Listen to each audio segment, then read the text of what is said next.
Assalamualaikum warahmatullahi wabarakatuh. Yo guys, welcome back to my YouTube channel.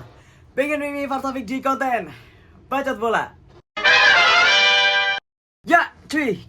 Kekecewaan dari seluruh fans timnas Indonesia ya, yang memang ya menampilkan penampilan yang menurut gue cukup buruk banget ya. Walaupun memang kita tahu juga ekspektasi tinggi, antusias dan animo besar supporter kita untuk mengharapkan hasil yang maksimal bisa diraih oleh timnas Indonesia di Australia di matchday ke-7 ronde ketiga kualifikasi Piala Dunia 2026. Dan ini yang memang bertolak belakang sekali ya dengan ekspektasi publik yang cukup bagus. Dan sebenarnya dari pemain juga sebenarnya auranya juga cukup positif ya, tapi memang ya gue nggak tahu, ini banyak error banget. Skemanya kayaknya nggak jalan banget, terlalu asik menyerang dan lupa cara bertahan. Dan menurut gue ngelihat memang di babak pertama ini tidak ada kreativitas di lini tengah, cuy. Mati semuanya. Dan kita lihat ya, di tengah ada Tom Hai dan juga Nathan Choeon dijaga ketat oleh pemain Australia yang memang kita tahu di awal babak pertama sebenarnya kita juga cukup menguasai bola dan bisa menekan oleh timnas Australia. Tapi ya apa boleh buat, memang penalti dari Kevin Dix tidak mampu dimanfaatkan dengan sangat baik, yang akhirnya itu juga berpengaruh kepada mental dari pemain timnas Indonesia. Dan itu sebenarnya juga kelihatan ya, maksudnya gagalnya penalti dari Dix itu juga mempengaruhi performa dia. Dan akhirnya juga menurut gue teman-teman setim yang lain juga terpengaruh juga gitu cuy. Dan gue ngelihat wah gila, maksudnya gara-gara satu momen itu langsung ya dua gol dari timnas Australia ke gawang kita yang dijaga oleh Martin Pas. Itu juga kesalahan dari lini belakang kita. Dan memang itu gol pertama oke lah, lu misalkan penalti ya kita nggak bisa ya kita juga dapat penalti, tapi Australia juga dapat penalti. Tapi gol yang kedua ini cukup parah banget cuy. Itu kayak semacam keteledoran atau kecerobohan koordinasi dari lini belakang yang komunikasinya menurut gue kurang baik gitu ya. Dan ini yang mampu dimanfaatkan oleh timnas Australia.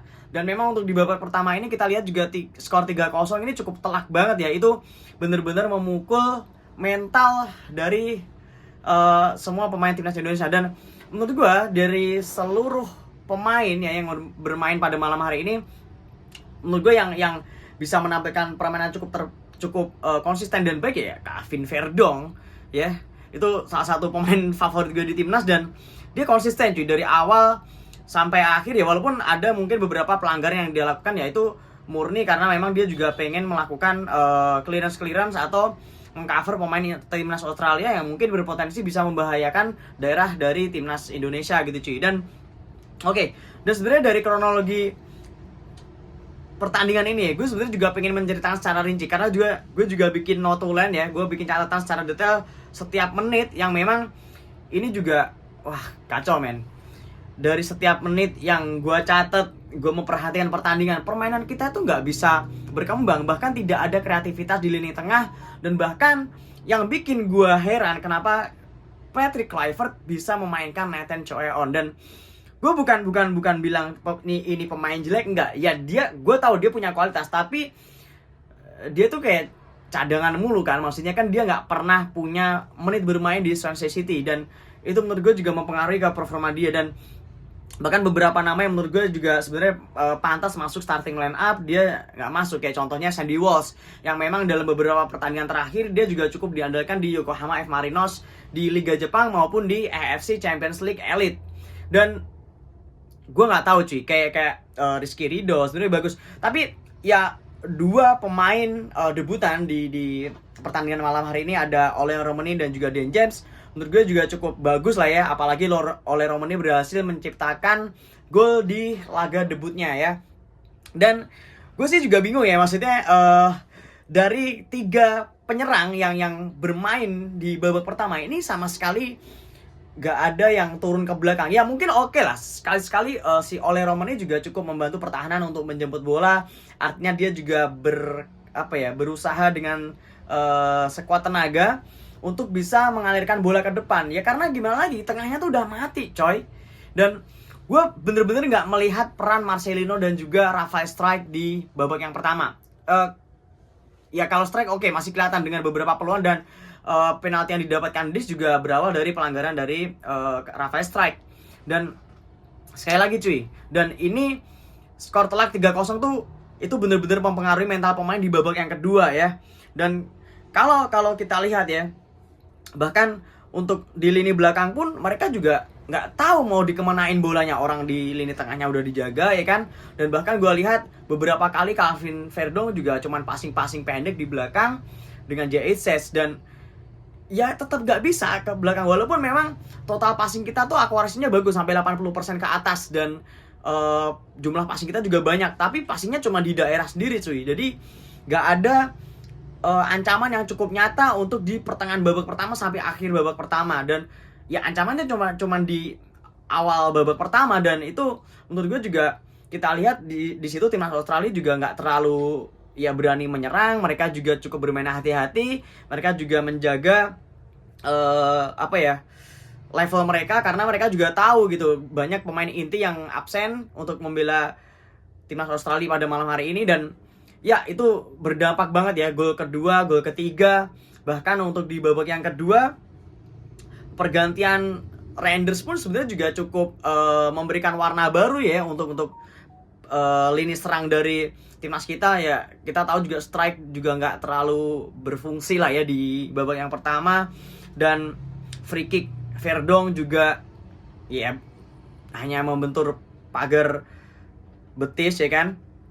Dan ya sebenarnya beberapa pergantian pemain itu sebenarnya juga cukup di luar rencana sih menurut gue ya. Mungkin dari staf kepelatihan juga tidak mengharapkan pergantian pemain yang ya intinya semuanya kayak di luar rencana cuy. Bahkan Sandy Walsh yang masuk hanya main beberapa menit udah cedera, diganti sama Rizky Ridho gitu ya.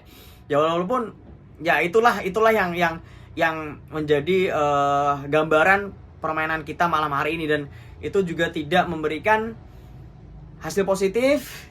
Dan ya banyak hal-hal yang menurut gue sebenarnya bisa dimaksimalkan, tapi ya kita tidak bisa berbuat lebih banyak ya karena di lapangan kondisinya seperti itu cuy.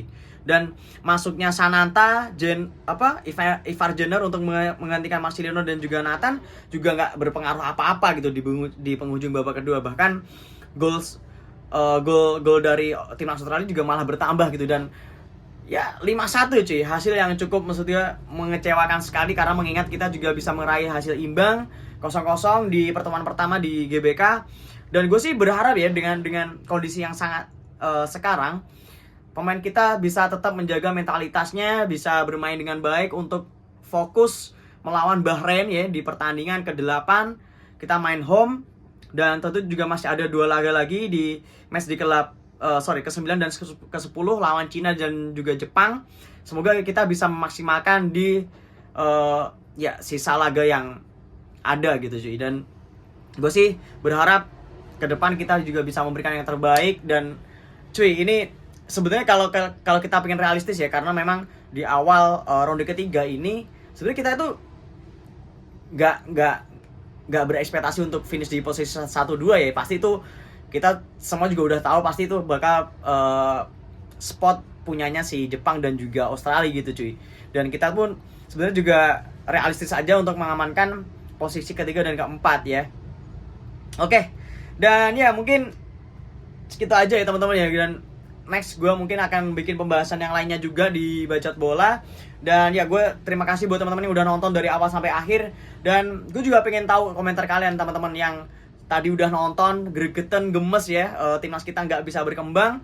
Dan ya berikan komentar terbaik kalian ya. Intinya jangan menghujat, jangan rasis, dan ya kita tetap dukung dan support terus timnas Indonesia untuk bisa lebih maju dan berkembang. Dan kita doakan bersama semoga bisa lolos ke Piala Dunia. Walaupun nanti kita main di ronde keempat, oke lah, gak apa-apa. Yang penting kita bisa melaju sejauh mungkin, oke?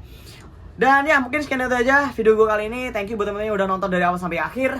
Jangan lupa juga untuk support gue terus as always, dan klik tombol subscribe-nya dari bawah. Dan buat yang udah subscribe, jangan lupa juga untuk turn on notification agar kalian menjadi orang pertama nonton video-video terbaru dari gue selanjutnya, oke? Dan jangan lupa juga untuk follow akun sosial media gue di TikTok, Twitter, dan Instagram. Sama aja semuanya di @faristaufik, oke? And I'll see you on the next video.